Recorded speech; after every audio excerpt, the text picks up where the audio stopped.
dañu ñëwaat si le liquide amniotique suite ndax ñëwoon nañ si ba wax leen lan moo composé liquide boobu liñ si war a dolli tey nag mooy c'est un liquide vital pour l'enfant dafay tax xale bi mën a dund dina ko protéger ak choc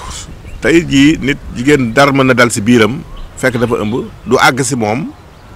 fekk lay dimbali xale bi mooy liquide boobu géej googu muy feey moo koy dimbali ba day atténuer choc yi muscle utérin bi aussi muscle boobu nga xam ni butuñukaay daf ko am dina koy dimbali ba aussi du ko gaañ kon ndox la boo xam ne dafay protéger xale bi dana ko protéger si leneen aussi mooy xeetu microbe muy doomu jàngoro yi jógee si kanamu ko jigéen ki di yéeg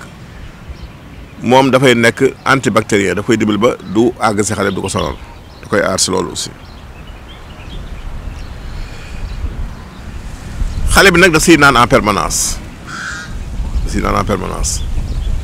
dañu ñëwaat si benn émission leeral leen waxoon nañ leen xale bi du noyyi mais dana naan dana lekk danañ si ñëwaat leeral loolu si benn émission liquide la bu am solo ndax tey boo demee ba war a am doom war a accoucher bu poche bi ubbeekoo ndox boobu mooy li taxal yoon ba xale bi mën a génte doo sonn kon lubrifiant lay doon loolu tax na ñu war koy vérifier di ko contrôler moo tax les échographies aussi nit ki war na si bàyyi xel ki koy def xool ndax liquide amniotique boobu couleur am soppikuwul jëm si xonq wala brune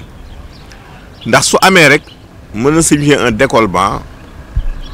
kii bi mën nay bàyyi maanaam nen bi mën na décollé wu tafu boobu tafoon si utérus bi ni nekk ni ñuy wax am tàgg commencé wul di dañ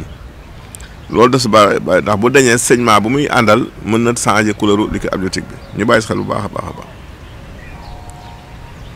kon loolu docteur war na koy contrôler si loolu ñuy wax échographie ndax couleur am dafa translucide dafa leer wala mu tiré un peu sur le jaune su xonkee rek wala mu brune xamal ni couleur boobu normalatul mën na si ñëw décollement kon loolu kii def échographie war na si bàyyi xel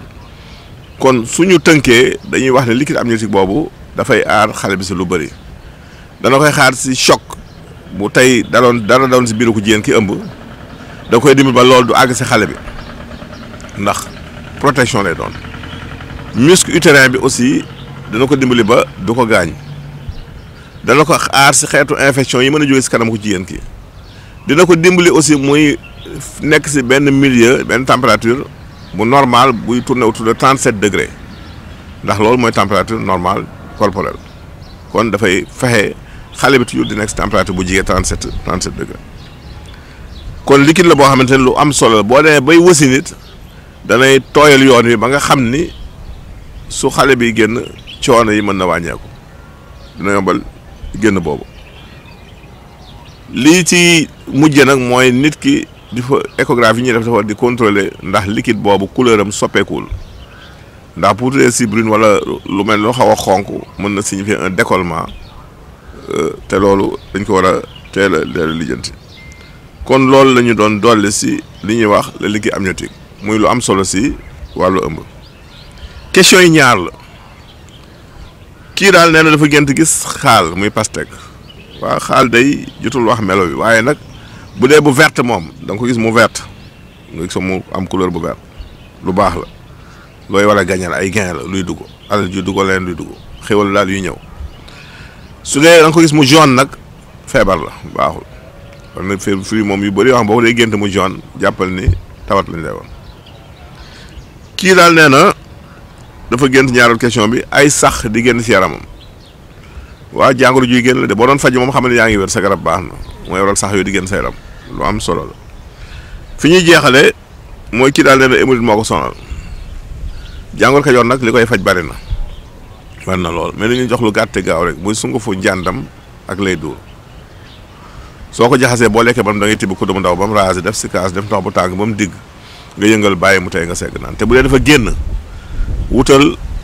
sungufu nem jaxasoo karité ko séw si kàttanu yàlla na del lu ñu tàggu fii leen jox jataay si benn rendez-vous jërëjëf